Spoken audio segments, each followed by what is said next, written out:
Double check natin mga ibon. May laman na yung loob. Double check natin. Yan. May laman na yung kulungan natin. So isa-isayin natin sila. Isa-isayin natin sila. Yun. Kita niyo yan. Ito yung saddle blue bar. Yan. Babae yan. Galing sa Paranaque. Yung checkered natin, yung blue check natin, galing Las Piñas. Yung blue bar white plate natin, galing Libis, Caloocan. Itong dalawang magkapatid na blue bar, galing ding Las Piñas. So,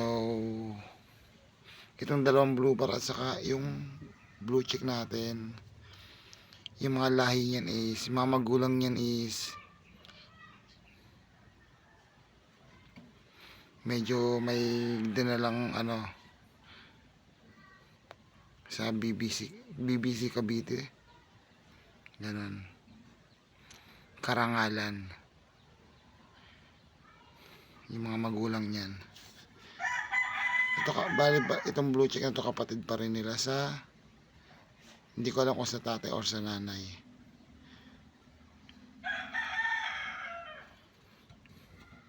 Yung mga line yan, hindi ko muna sasabihin kasi susubukan ko dito yan sa Laguna.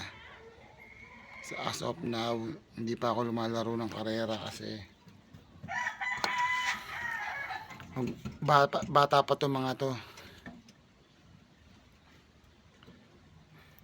Itong mga gagawin natin breeder, tsaga-tsaga lang muna.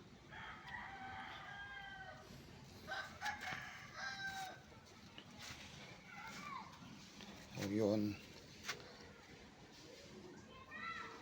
natin, temporary dito muna tayo, nagbubukas sa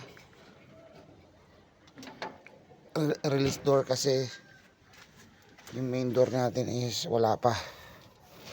Main door yan, main door.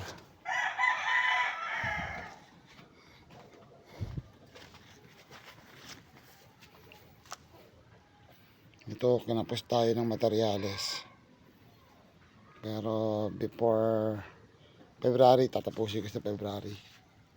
Ipag-iwilay natin ng barako at saka yung mga babae, baka dumami.